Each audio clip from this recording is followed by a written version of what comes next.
Freakonomics Radio is sponsored by Hotels.com. Hotels.com gives you access to hundreds of thousands of hotels worldwide.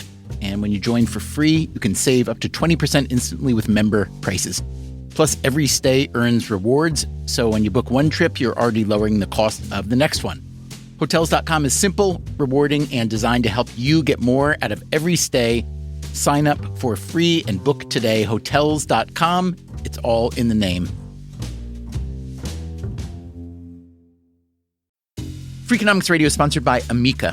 You know what they say, if you want to go fast, go alone. If you want to go far, go together. So go with Amica and get coverage from a mutual insurer that's built for their customers, one that looks after what's important to you together. Auto, home, life, and more, coverage that fits your unique needs.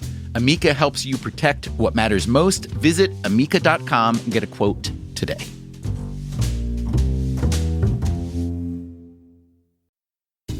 Freakonomics Radio is sponsored by Mint Mobile. Ditch overpriced wireless with Mint Mobile. Cut your wireless bill to $15 a month at mintmobile.com/freak. Upfront payment of $45 for 3 months, $90 for 6 months, or $180 for 12 months. Plan required, $15 per month equivalent. Taxes and fees extra, initial plan term only. Greater than 50 gigabytes may slow when network is busy, includes up to 20 gigabytes hotspot. Capable device required. Availability, speed, and coverage varies. See mintmobile.com.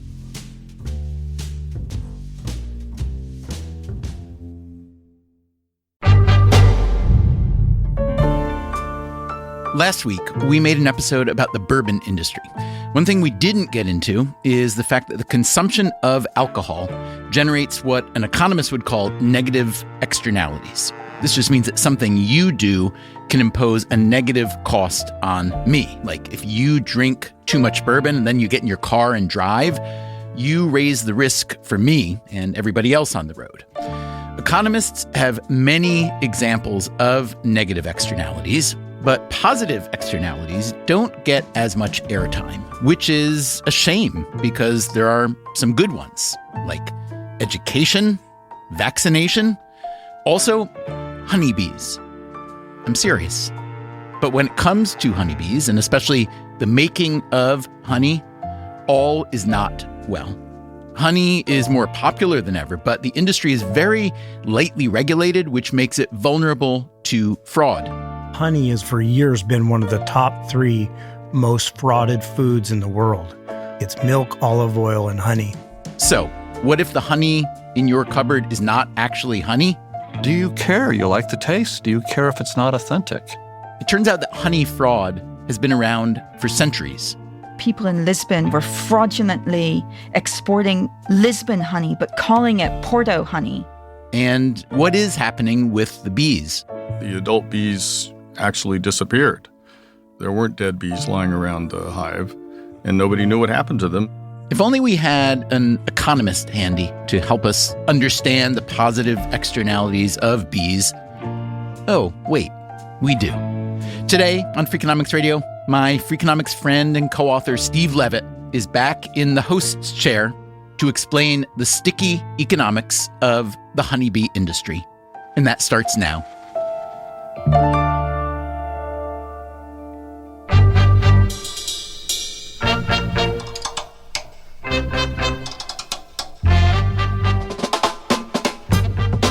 This is Freakonomics Radio, the podcast that explores the hidden side of everything, with your guest host, Steve Levitt.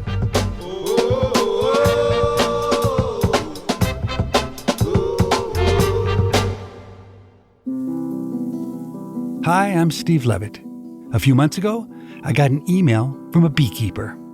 My name's Chris Hyatt with Hyatt Honey Company. My dad started our family business 58 years ago, and I have 4 brothers and myself that we've taken it over and grown the business, and we run about 18,000 hives between California, North Dakota, and Washington. I can remember in high school, I really did want to play baseball, and I couldn't because I had to put bees in and out of almond orchards all over eastern Washington. And we were helping the family, and of course that paid for my college, and we employ 20, 30 people, and it's been a fun ride. These honeybees, you take care of them, they'll take care of you financially. But there are challenges. As past president of the American Honey Producers Association, Chris Hyatt has fought on behalf of beekeepers across the country. We have a lobbyist, and we've tried to improve our industry, improve honey prices, try to get more research for why the bees are all dying for our national bee labs. Is there another industry where you have such low prices for a commodity that is in such demand? And now, what made you think that I, someone who has never thought about honey, would be able to help? Well, I've listened to a lot of the episodes, and I just thought, hey, economists, they would know, or they're so well connected, I thought they might know of another industry that's having a similar problem that we have had. Commercial beekeepers, we only produce about 20% to 25% of what our nation needs for honey consumption. And 20, 30 years ago, it used to be the opposite. We used to produce 70, 75% of all the honey consumed in the United States. You know, we're approaching 700 million pounds of honey consumed in the United States, where it used to be 350 million. And the price is not keeping pace, not even with a price 20, 30 years ago. At first, this really surprised me. The total amount of honey consumed in the USA has roughly doubled since the year 2000. On top of that, the retail price of honey has almost tripled, even when you account for inflation. So why is it that beekeepers are struggling? We can start to answer this question by looking at Hyatt's business. He runs one of the country's largest honey-producing operations. Though there have been some technological advances over the course of Hyatt's life, the industry still requires a lot of labor, both from the humans and the bees. You need to apprentice with somebody, learn the bee industry. You have to diagnose the hive. That's all by hand, manipulating the frames, pulling honeycomb out, looking for the queen, putting new queens in, medicating them, feeding them. And yes, there's forklifts and trucks, and my back is less sore than what it used to be. But a lot of it is still pretty old school. How many bee stings do you get a day? Oh, I get stung about every day. You said you had 18,000 hives, is that right? Correct. How many bees is that total? In the summer, the average hive could be 40 to 50 to even 60,000 bees. But in the winter, it goes down to 30, 20, even the smaller hives, 10,000 bees per hive. By my math, that works out to Hyatt caring for roughly 1 billion bees during a busy summer. Those bees don't just make honey. Like many bees in large commercial hives, they have a second critical job. They pollinate crops on big commercial farms. During pollination season, Chris Hyatt has his hives loaded into semi-trucks and driven all across the United States. We pollinate almonds in California, apples in Washington, and we do a little bit of other things like cherries and plums and apricots and blueberries and a little bit of kiwi. And then most of our honey production is in North Dakota. You got to look at it like livestock when you see those cattle trailers full of cattle. Same thing. We throw about 400 to 500 hives on a flatbed semi, and we go 4 pallets tall, and every pallet has usually 4 hives on a pallet, and the forklift is loading it. And when you have a dead out and you have a spare spot on the pallet, you got to move and complete the pallets. So that's old-fashioned work. It always makes the news when a semi tips over. Like last week, there was one in San Antonio, Texas, that flipped over on the freeway.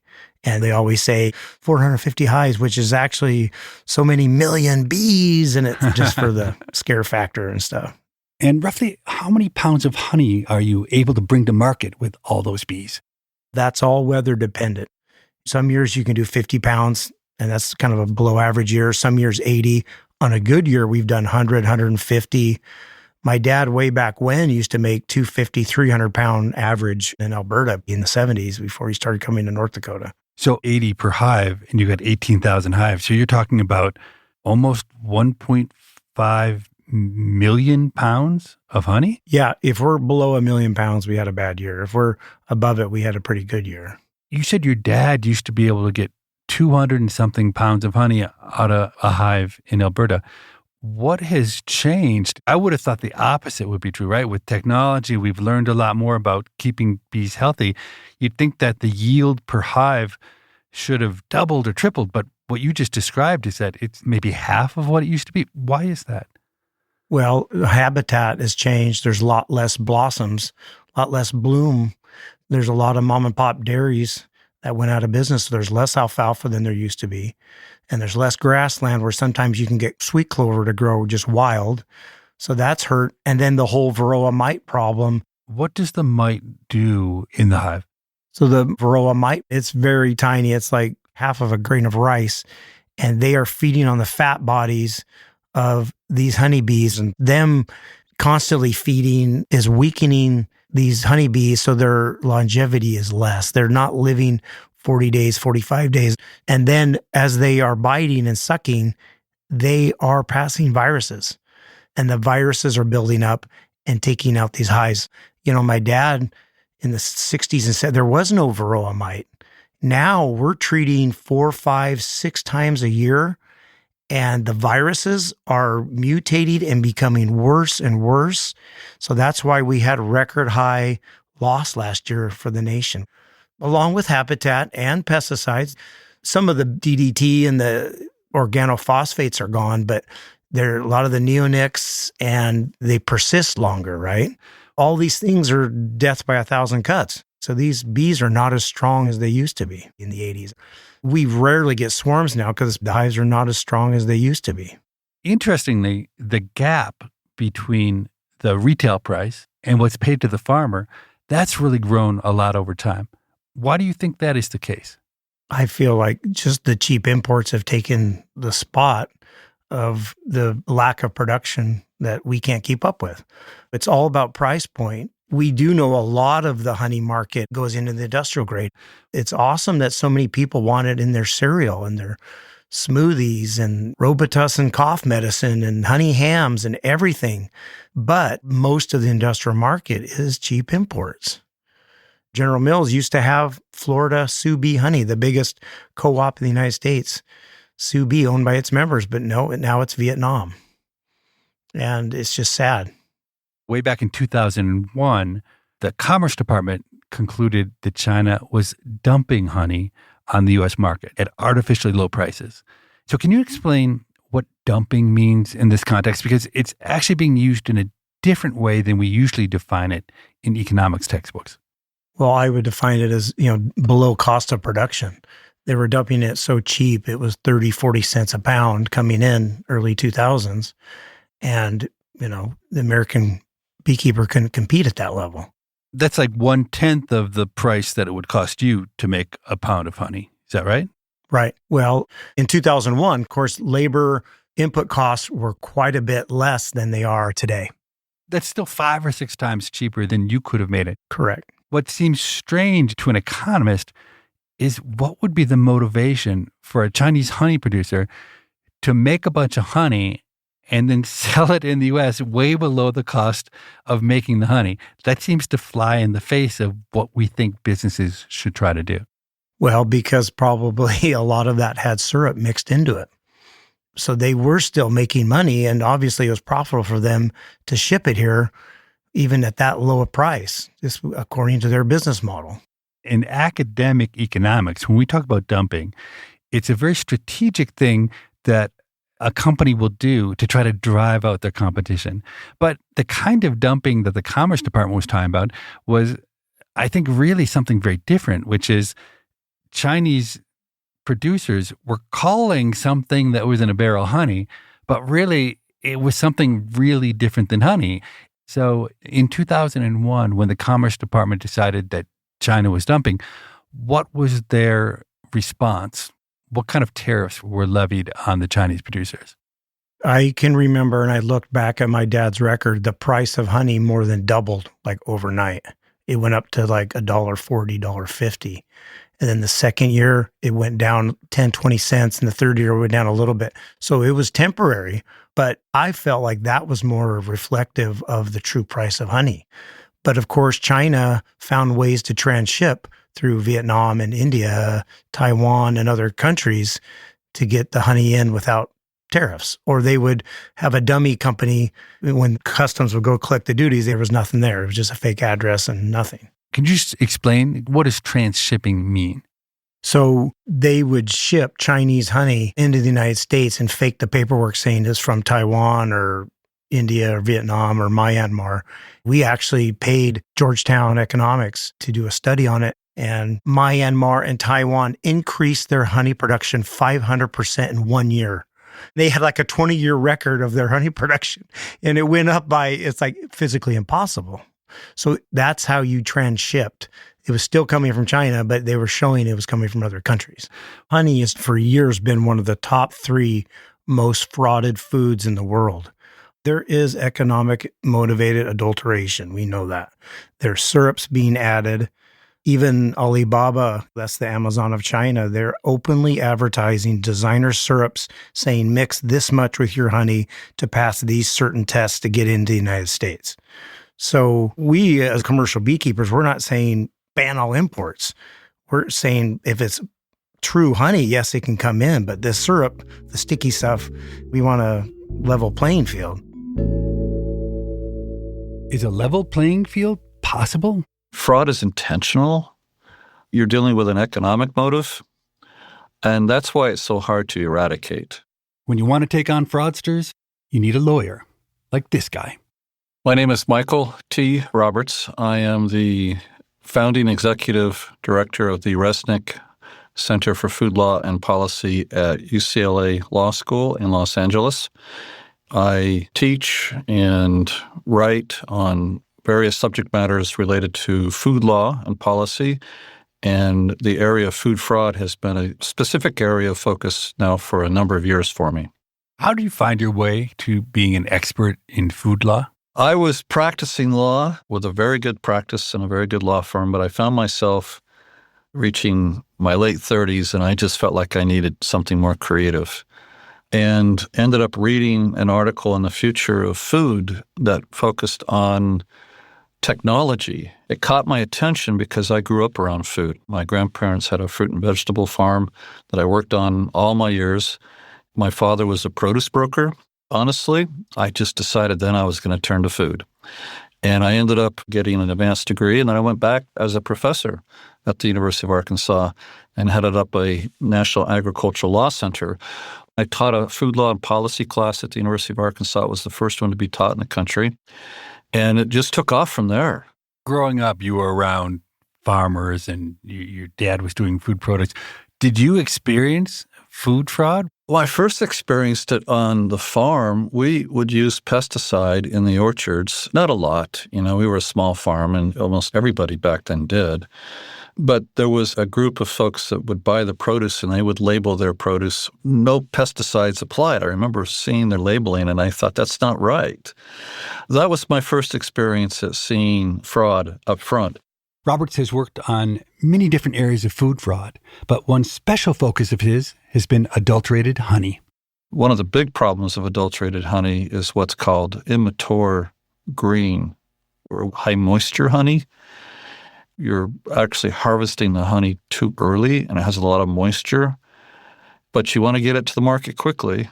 And so you get this green honey, immature honey, and then they use these vacuuming process and they remove the moisture enough to sell it on the market.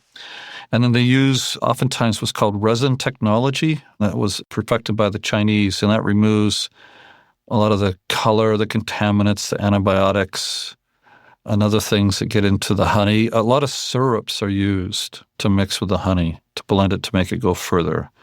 So you get this syrupy mixture called syrup diluted honey.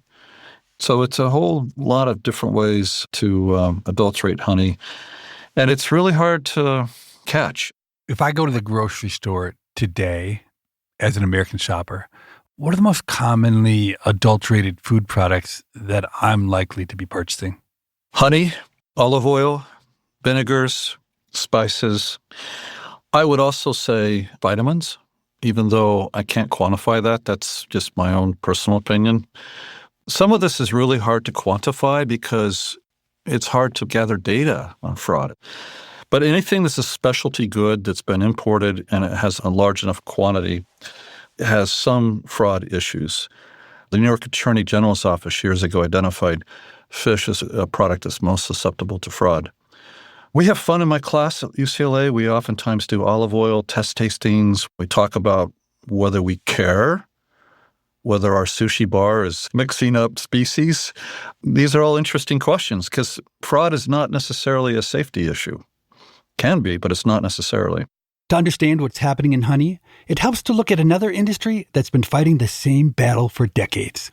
I consulted with the Italian government when they were trying to crack down on their olive oil fraud. Olive oil is a target because, 1, it's high value. 2, it's relatively easy to adulterate or mislabel. 3, it's difficult for consumers and even regulators to verify without specialized testing. Those are the 3 reasons. High value, easy to adulterate, difficult to verify. What do you adulterate olive oil with?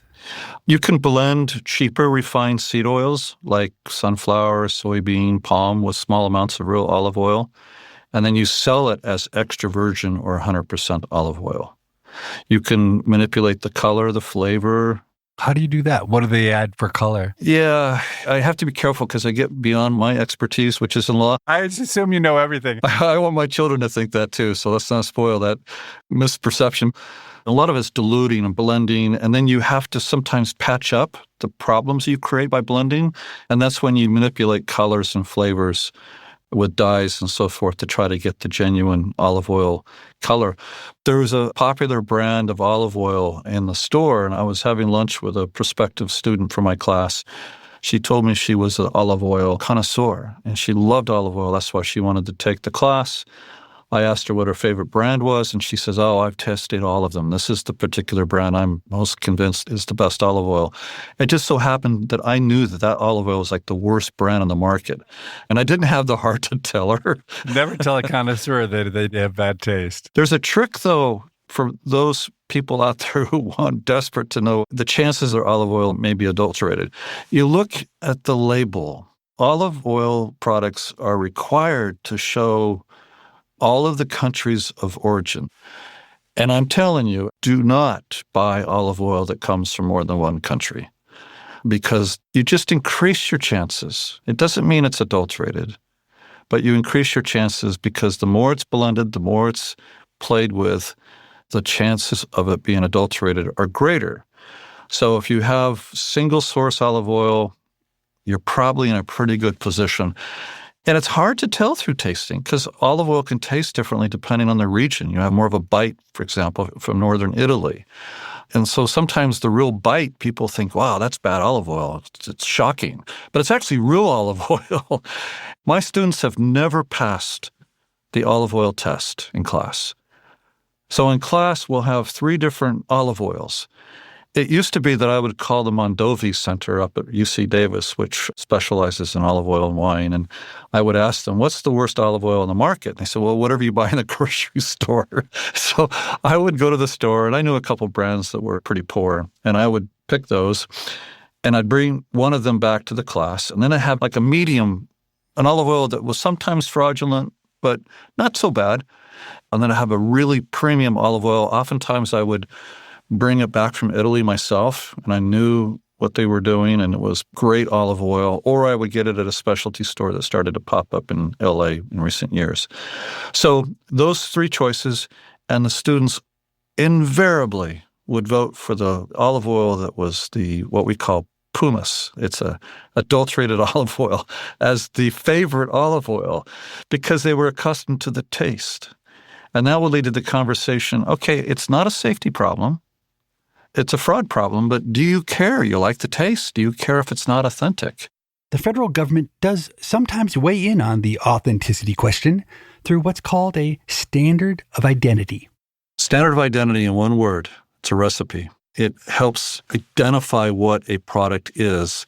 When we get into really complicated products, that becomes a complicated question. Standards of identity are really important because that's the benchmark by which we decide whether a food is authentic or not. They became very popular when we had the very first Food Act, the 1906 Pure Food and Drug Act, and then they became even more popular with the 1938 Federal Food and Drug and Cosmetic Act.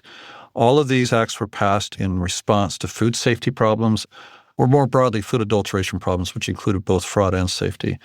So you had standards of identity being populated by the FDA right and left on food. So say something like peanut butter. Peanut butter, there is a standard of identity. I don't know what it is, but if you don't meet it, you can't call your thing peanut butter. In fact, peanut butter killed the making of standards. How so? Al Gore, Vice President Bill Clinton, was given the assignment to modernize government, to clean up bureaucracies, cut waste. And he encountered this long saga of the making of a peanut butter standard, which led for over a decade, years and years of arguing about what is peanut butter.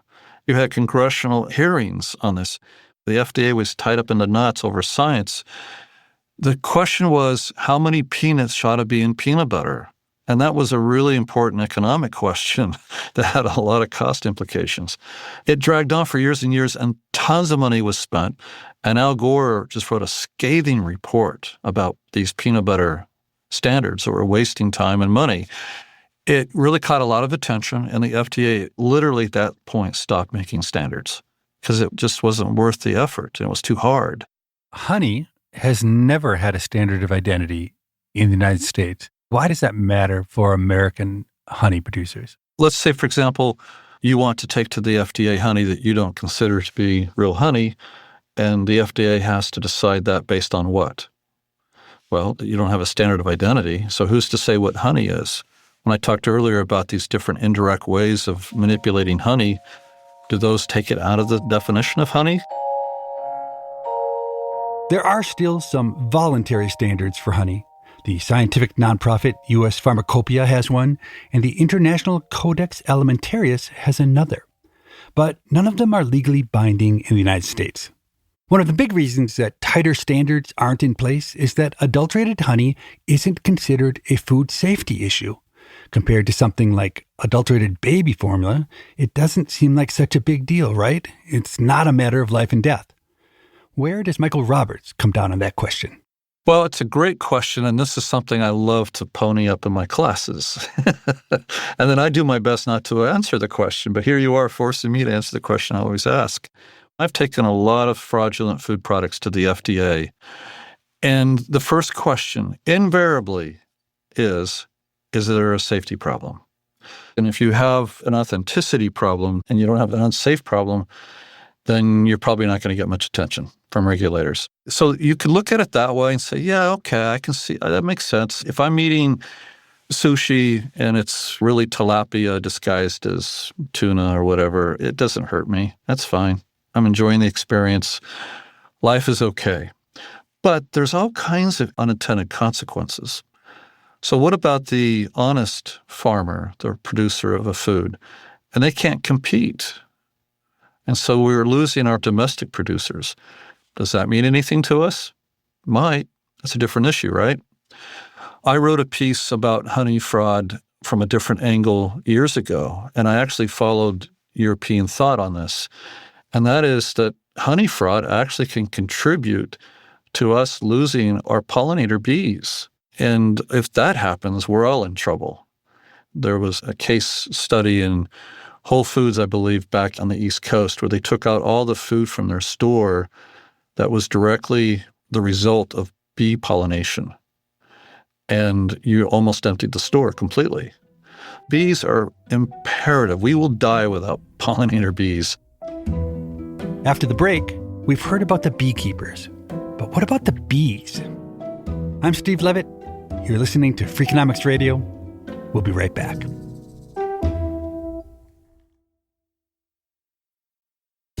Freakonomics Radio is sponsored by Angie. Angie's been connecting homeowners with skilled pros for over 30 years, and they've made it easier than ever to tackle home projects. Their nationwide network has experts in everything from plumbing and landscaping to roofing, remodels, and more. You can read verified reviews and request and compare quotes to find your best price. So join the millions of homeowners who use Angie to get the job done well. Download the Angie app today or visit angi.com.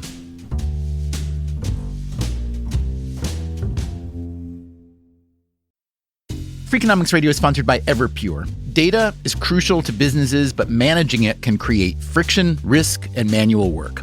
Everpure transforms static data into a living system, intelligent, instantly accessible, secure, energy efficient, and ready to perform. Plus, there is zero downtime for upgrades and maintenance. Whether your data is in the cloud, on premises, or at the edge, Everpure makes data management so simple it feels like second nature. Tame your data chaos with Everpure. Visit everpuredata.com to learn more. Freakonomics Radio is sponsored by LinkedIn ads. Ever invested in something that didn't live up to the hype? Marketers know that feeling. They optimize for the numbers that look great, like impressions, but then they don't see revenue. LinkedIn has a word for that: bull spend. Instead, you can get the highest ROAS of major ad networks with LinkedIn. Cut the bull spend, advertise on LinkedIn. Spend $250 and get a $250 credit. Go to linkedin.com/Freakonomics. Terms apply.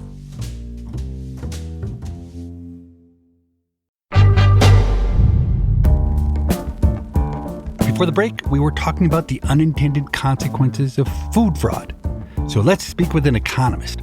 Yeah, Wally Thurman is how I go. Walter Thurman appears on my articles, but call me Wally. I'm a professor emeritus of agricultural economics at North Carolina State University. And you were trained at the University of Chicago. It does seem appropriate that a University of Chicago-trained economist would be the authority on the economics of honeybees, both because it's not the typical thing you'd expect an economist to know about, and because there's so many aspects of the honeybee economics that are hard to make sense of unless you think hard about markets and how markets work. I'd agree totally with that. The biology of honeybees are fascinating to a lot of people, and the markets are even more fascinating because they depend on the biology. And I would say that there's very little economic analysis of how pollination and honey get provided. How did you first get interested in the economics of honeybees? I'm an agricultural economist, and a continuing theme of my research has been on the effects of farm subsidies. A wide variety of U.S. government subsidies to agriculture of all sorts, and I became intrigued in the early 2000s by the honey price support program. It seemed to me sort of a garden variety example of an agricultural commodity being subsidized. There were interest groups, farmers who gained a lot from the activity, and consumers didn't cost them very much. And in the process of studying that, I started to learn about pollination and the economics of bees. What bees do is as much provide pollination services as provide honey, at least in terms of the economic value of what they do. So I started a multi-year project of getting to know entomologists and bee specialists, and just became fascinated by the movement of beekeepers while they're moving their bees around. Economists have been interested in one particular aspect of honeybees for a long time. I think it was back in the 1950s that the future Nobel Prize winner James Mead highlighted a very economically unusual feature of the relationship between honeybees and apple orchards. Could you describe what makes that relationship of special interest to economists? Yeah, Mead is the right one. He and Francis Bader later on, they said, imagine that there's a beekeeper and the beekeeper's bees fly out every day and they do two things. They bring back pollen from a nearby apple orchard and they bring back nectar. And in the process of moving nectar around, they pollinate the apples, meaning they increase the productivity of the apple orchard. But then they also bring back this valuable dilute sweetness from the nectar, which they produce honey from. So they're doing two economically useful things. One is produce apples, and that benefits the apple grower. And the other is producing honey, which benefits the beekeeper. The interesting thing to Mead and others was that, at least according to them, the beekeeper didn't really receive any payment for increasing the output of apples, and the apple grower didn't receive any payment for increasing the production of honey by bees. And so here's the beekeeper and the orchard owner mutually benefiting each other, but they didn't get compensated for an important piece of what they did for the other. Therefore, from Mead's perspective and standard economics perspective, there was too little honey being produced, there's too little beekeeping, and there are too few apples being produced. In economics jargon, that's what we call a positive externality. It's a kind of market failure. And that's really interesting to economists because we certainly see a lot of cases where we have negative externalities. But this idea of the positive externality, we don't have so many examples of those. Yeah, positive externalities are a lot less common in economic thought and possibly in the actual world. So in this case, there are two interesting things going on here. One is it is a positive externality. I mean, forget about the production of honey for a minute. If the bees visited the apples, pollinated the apples, increases the yield to the orchard owner, that's a positive benefit that the beekeeper ostensibly doesn't get paid for, and put a pin in that ostensibly. And the other interesting thing is it's reciprocal. Not only is the beekeeper benefiting the apple grower, but the apple grower, by having this nectar source, is benefiting the beekeeper. So this positive flow of externalities goes both ways. And that leads to this unambiguous theoretical conclusion that we should subsidize the production of apples and the keeping of bees. Okay, so let's go to negative externalities because we have a lot of those in the world and economists think we understand those. So examples would be the pollution from factories, the stench from pig farms, traffic jams on the roads because too many people are trying to drive to work, secondhand smoke. It goes on and on and on, okay?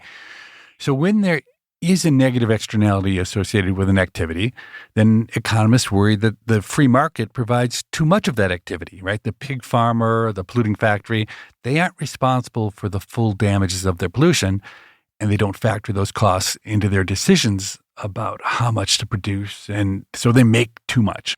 So negative externalities are a problem. How do economists try to fix that problem? Well, going back even earlier than Mead, famous British economist A.C. Pigou said you tax those activities that generate negative externalities. If you have too much smoke coming out of a factory, the factory owner is senseless to the harm that the factory's doing, so you tax them per unit of output or per unit of smoke. And that would be a pretty standard economic prescription for the problem. And that's a way of internalizing the externality, making the producer take that into account. So it seems logical if a negative externality leads to a market failure where there's too much production and then you tax it. Well, then with a positive externality, it would stand to reason that with the free market, there are too few bees around and maybe too few apple orchards. And that's what James Mead conjectured. But then in 1973, Stephen Chung gathered some data, and it didn't seem to be true. The story about reciprocal positive externalities really rests on these two parties not being able to influence each other, not being able to transact with each other, and maybe not even being aware of each other. What Chung found was that if you go to rural Washington state towns and open the yellow pages of the phone book, you would find advertisements for pollination services from beekeepers. So not only did apple growers and other farmers know about beekeepers in the area, they could call them up and pay them a certain amount per colony to come over and pollinate their crops. So I would say this was Chung's aha moment, was there were transactions going on. So at least to him, there was a prima facie case that some of this positive externality was being internalized. It's interesting because, as you pointed out, there are reciprocal benefits. The bees are helping the apple orchard, and the apple orchard is helping the beekeeper to have more honey and better tasting honey. So it's not actually completely obvious ex ante which way the payments should go. You could imagine that maybe the beekeepers would have to pay the owners of the apple orchards or vice versa. So why do you think it turned out that it's the apple farmers who are paying the beekeepers? Well, that's a great question. And if you fast forward to the modern beekeeping industry and modern commercial practices, bees are moved around. They're migratory. That is, not by means of their flight, but beekeepers move them around in trucks. And there are times of the year when bees are placed on crops like almonds, where the demand for pollination services is very high, and the pollination fees run from farmers to bees. There are other times of the year in late summer where beekeepers will sometimes pay landowners for the privilege of putting their bees on the farmer's land because the land is such good honey forage. So it can and does go both ways. And from an economist perspective, what determines which way the flow of money goes? It's seasonal to start with, and I'll use almonds as the example because almonds are a very early blooming crop. In fact, right now it's February, and beekeepers from all over the country are moving their bees into almond orchards in California. Pretty soon, by the end of February, 90% of every bee in the lower 48 states is going to be in California pollinating almonds. And so there's a huge demand for pollination services. Almond is a valuable crop. And at the same time, almonds themselves don't provide good honey forage. So in that instance, it's pretty clear that if you're going to get bees in the almond orchards, you need to pay them because they're not getting much honey out of the deal, and they have to travel all across the country to get there. The vast majority of the world's almonds are grown in California, and all those almonds need to be pollinated in a narrow window of about 3 weeks in late February and early March. This almond pollination event and the subsequent pollinations around the country are so important to beekeepers that they've changed the economics of the industry. This again is Chris Hyatt, professional beekeeper and past president of the American Honey Producers Association. It's tough keeping hives alive, and there's not much incentive with the price. A lot of people are chasing pollination versus going to the Midwest. They'd stay in the South, just wait for another pollination event because the price of honey is so terrible. What share of your annual revenue would come from pollinating the almonds versus selling honey? We are still like 60-40 honey to pollination. But if it's a drought in North Dakota and there's not much rain, our honey production is down. It's happened several times that pollination is more than honey income. Back in 2006, a new phenomenon in the beekeeping industry started making waves. It was referred to as colony collapse disorder. This again is economist Wally Thurman. If you look back in the historical record, bees have been around in North America for centuries, even though they're not native to North America. So beekeepers have dealt with honeybee diseases for a long time. And you can go back into the beekeeping trade publications and see discussion of viruses and diseases and chemicals used to treat them. But something did happen in the winter of 2006-2007 that came to be known as colony collapse disorder, CCD. It was a sudden, odd disappearance of the adult bees from colonies all over the country. One beekeeper first discovered it in Florida, but pretty soon there were reports from all over, and it was an epidemic. The key symptom of colony collapse disorder is that the adult bees actually disappeared.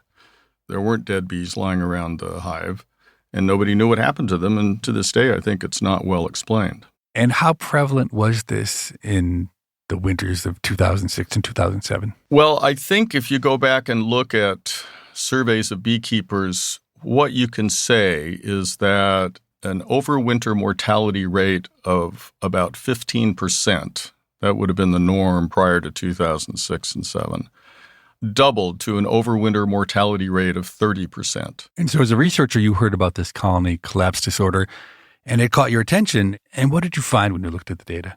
Well, my colleagues, Randy Rucker and Mike Burgett and I were studying other aspects of the bee industry at the time, and we heard about colony collapse disorder and thought, oh my goodness, this is catastrophic. We should see increases in the prices of pollination services, in the prices of honey, reduction in bee colonies. And when we started to look at the data and disentangle effects from trends, there's no effect. What do you mean by no effect? The U.S. Department of Agriculture takes a survey every year of how many bees there are in the United States, how many bee colonies. Now, this is not an easy number to estimate. Bees move around. How do you count them? When do you count them? But there are censuses. Well, just a few years after 2006, there were more bee colonies in the United States than there were prior to colony collapse disorder. So while it was true that overwinter mortality rates doubled due to this CCD effect, the measured number of bee colonies didn't change a bit and, in fact, increased a little bit. But how do you make sense of that? That seems contrary to normal intuition. Yeah, it does. And a couple of reasons. One is an insect colony of 30,000 bees could be produced in pretty short order. So if a beekeeper finds that a colony has failed and he needs to replace the bees in the spring, there are ways that he can create a whole new colony of bees in as little as 6 weeks. And beekeepers have over decades and centuries, developed methods of managing bees that allow them to produce new colonies quickly. It's called splitting hives. You have 2 boxes of bees, one dies, and you split the healthy hive and you place its occupants into the dead hive. You feed them appropriately, and you take care of them, and then a month or 2 later, you've got 2 healthy colonies of bees again. Now, you said that when colony collapse disorder came and many more bees were disappearing, that nothing happened. But one thing changed, right? The fees that were being paid by the almond growers to the beekeepers, those went way up, right? That's right. You didn't see evidence of colony collapse disorder in colony numbers, in the price of honey, the price of queen bees, almost nowhere except in early season pollination fees paid by almond growers and a few other growers of similarly early blooming crops. And the early blooming is the key here. You have to get your bees out of their winter torpor and get them back to full strength to provide that pollination. And there's so many bees required to pollinate almonds at such an early time of year that all these replacement methods to replace dead colonies due to CCD really have to be put on steroids early in the season at some expense to get the pollinating bees out to the almond orchards. So there was a spike, and there continues to be high fees paid for early season rental bees for pollination.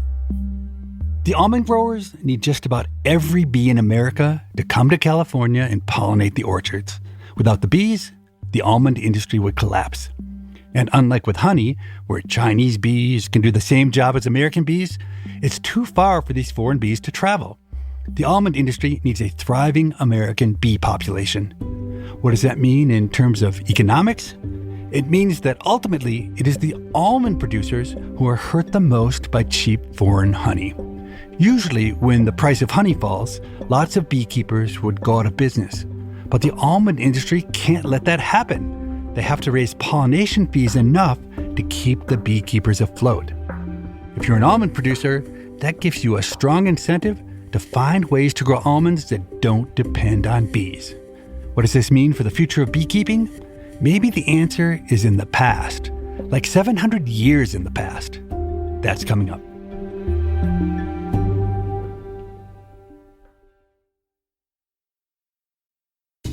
Freakonomics Radio is sponsored by Ozempic. Innovation happens through rethinking what's possible, and when it comes to GLP-1s, Ozempic pill does just that. Learn more about Ozempic semaglutide tablets, 4 and 9 milligrams, by calling 1-833-OZEMPIC or visit Ozempic.com to view the medication guide and ask your doctor what's possible with FDA-approved Ozempic pill.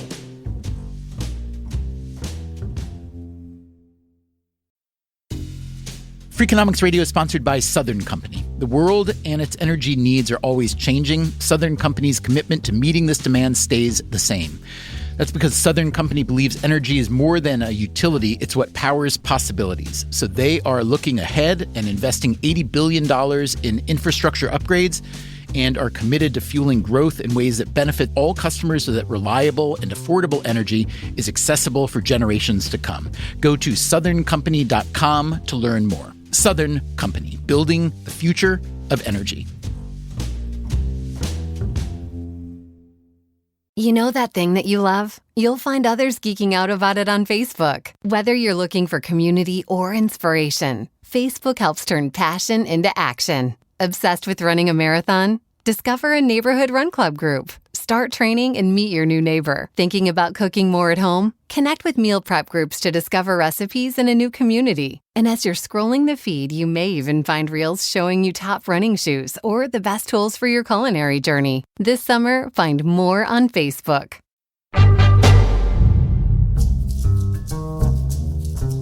We've been talking about the uncertain future of the beekeeping industry. But let's take a minute to think about the industry's past. If you think about that absolute darkness that must have fallen on people in the Middle Ages, and then to walk into a church and to have it glowing, ablaze with all of these candles and the sweet smell from the beeswax, the experience of being in that kind of light must have been really extraordinary. Alex Sapoznik is a historian at King's College London who studies the economics of beekeeping in the Middle Ages.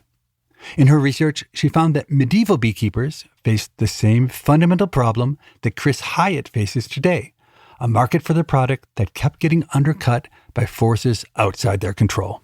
I started my research looking at medieval peasants, and especially very poor peasants. And one of the big questions that we have about very poor peasants and the population generally of medieval England before the Black Death is how did so many people live off of so little, given what we know about medieval agriculture? Something that I saw being mentioned in passing was beekeeping. I am not a beekeeper, so I did wonder, could people just keep bees? Was that a lucrative business? How would you keep a bee in England? It's very cold and rainy here. It was very cold and rainy in the Middle Ages too. It turns out that people could and did keep bees all over medieval Europe. However, even back then, the market was vulnerable to fraud. We have a really nice example from 1459 where the Parliament in Lisbon is dealing with complaints from merchants who are trading honey with the merchants from Porto who are saying that people in Lisbon were fraudulently exporting Lisbon honey, but calling it Porto honey. Today, beekeepers are honey producers and professional pollinators. Back then, the biggest job was something else entirely. In the Middle Ages, and certainly in Christian Europe, the main point of keeping honeybees was for the wax that they produced. The wax has lots of different purposes, but the main purpose to which it was put was for Christian religious observance in the Latin West. Do you have a sense of what share of a church's budget would go to wax? After the expenses for the actual building, the biggest expense year on year was for beeswax. This huge demand for wax supported a thriving medieval beekeeping industry. But then, like so many things in the medieval period, that changed with the Protestant Reformation. All of this use of candles is very much associated with the institution of the Catholic Church.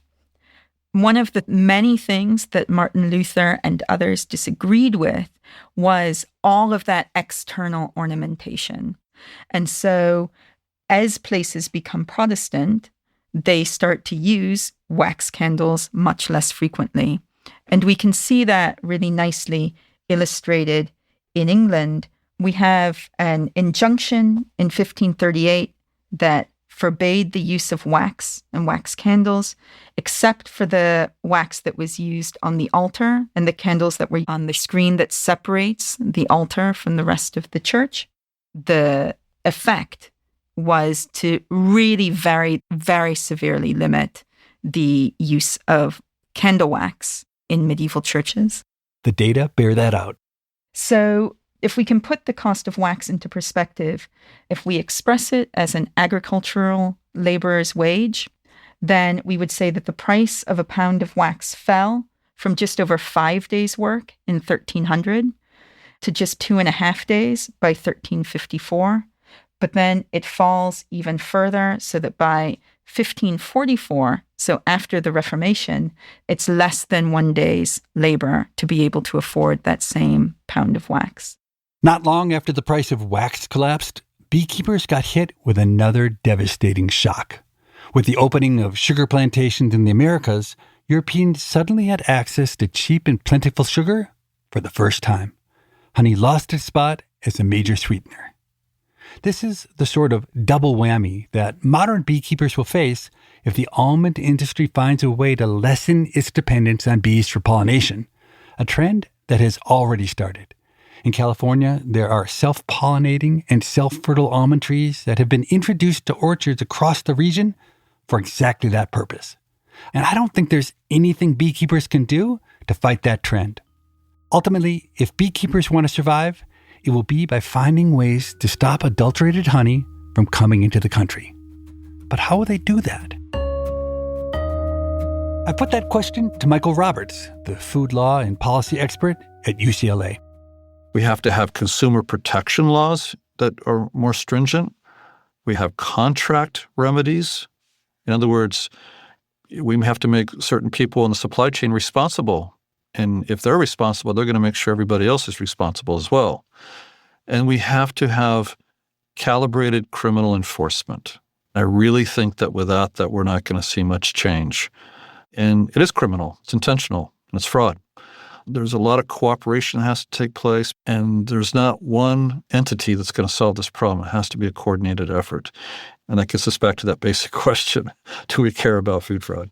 It seems like it really, like so many things, it comes down to incentives, that the agencies you're talking about just in many ways don't have that strong an incentive to deal with this problem because it isn't a life and death problem. And ultimately, I think the strongest argument is the argument you made about the importance of the honeybees for the entire food chain, right? The positive externalities that are associated with the honey. And again, that creates a real problem because even the honey producers themselves aren't getting anything like the full economic benefit of the activity they're doing. So they don't have the resources or the incentives to go out and fight. And making it even more complicated is I suspect that many U.S. food producers, they use honey as an input in breakfast cereals, yogurt, granola bars, breads. They don't really care so much about the sanctity of honey. They want some honey flavor. They want it really cheap. And they wouldn't say it loudly or publicly, but they're probably not too troubled if adulterated honey is the input they're using to their product. I've always thought that retailers have an important role to play here. Consumers don't know where food comes from. We don't know. We don't know which farm. The gatekeeper in all of this is the retailer. And actually, large retailers that I've worked with are very, very keen on this topic. Years ago, I was on a panel with the FDA and other folks about this issue. And I asked this food scientist a question, why did very few people attend this open hearing the FDA was holding back in 2010 on economically motivated adulteration? And the answer was because our lawyers told us not to go. What we don't know won't hurt us legally. Now, that's changed a lot since then. And now every retailer I talk to really cares about this issue because they're doing a lot more private branding.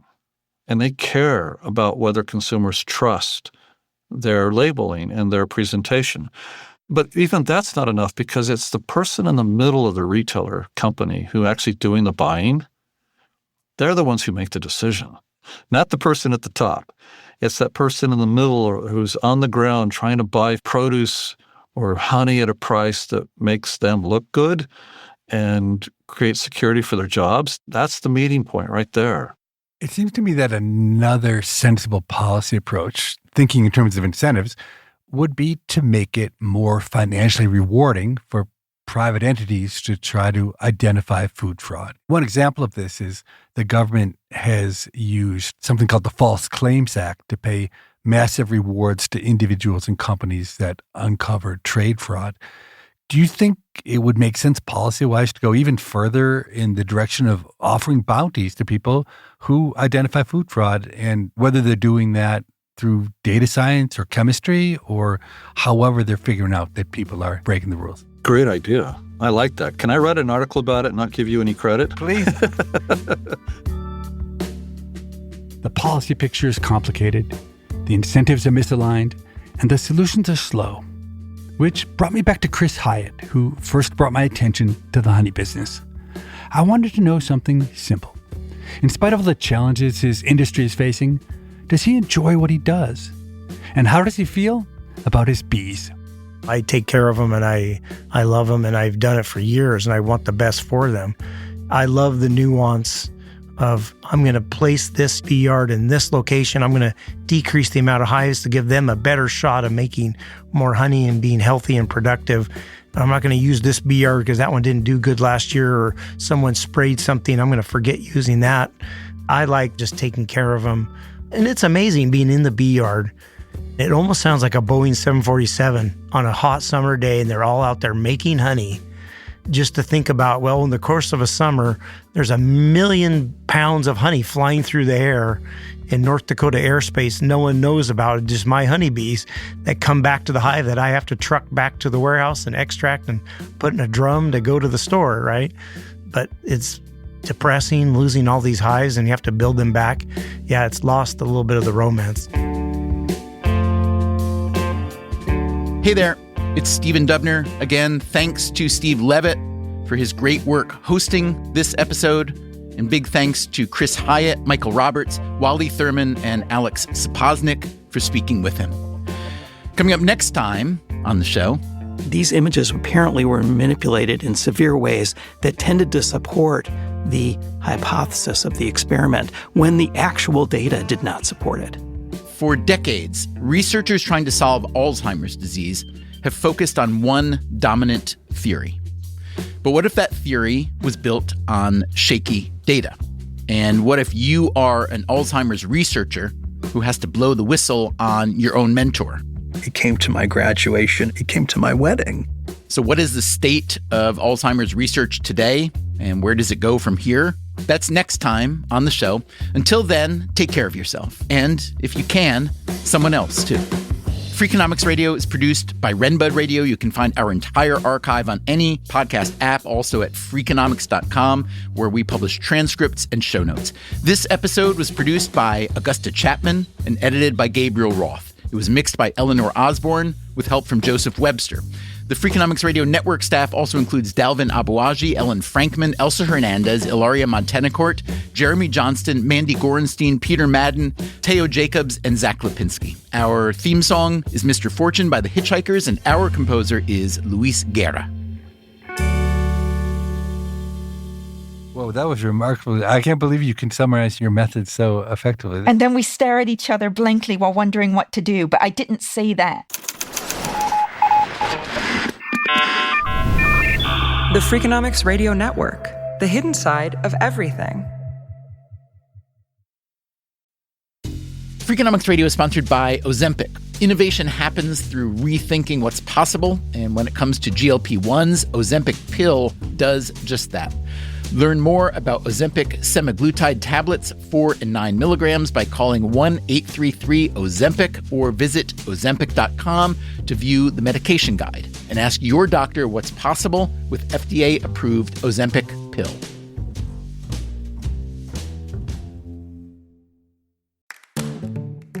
Hey there, I'm Kat. I'm a college athlete. I was diagnosed with ankylosing spondylitis, which caused back pain and stiffness every day. With Cosentyx, I'm able to stay active. Cosentyx secukinumab is prescribed for adults with active psoriatic arthritis, ankylosing spondylitis, or non-radiographic axial spondyloarthritis. Available in both IV infusion and self-injection. Don't use if allergic to Cosentyx. Get checked for TB before starting. Increased risk of infections and lowered ability to fight them may occur, like TB or other serious bacterial, fungal, or viral infections. Some are fatal. Tell your doctor if you have an infection or symptoms like fevers, sweats, chills, muscle aches, or cough, had a vaccine or plan to, or if IBD symptoms develop or worsen. Serious allergic reactions and severe eczema-like skin reactions may occur. Learn more at 1-844-COSENTYX or Cosentyx.com. Move and feel better. Ask a rheumatologist about Cosentyx. When you invest with Fidelity Go, it does all the work for you. So while Fidelity Go monitors the markets, rebalances your portfolio, and tracks your progress to keep your investments aligned with your goal, you can invest your time however you want, all while paying no advisory fees under $25K. Invest your money, not your time, with Fidelity Go. Get started at fidelity.com/go. Advisory services offered by Strategic Advisors, LLC, a registered investment advisor. Brokerage services provided by Fidelity Brokerage Services, LLC, member NYSE and SIPC.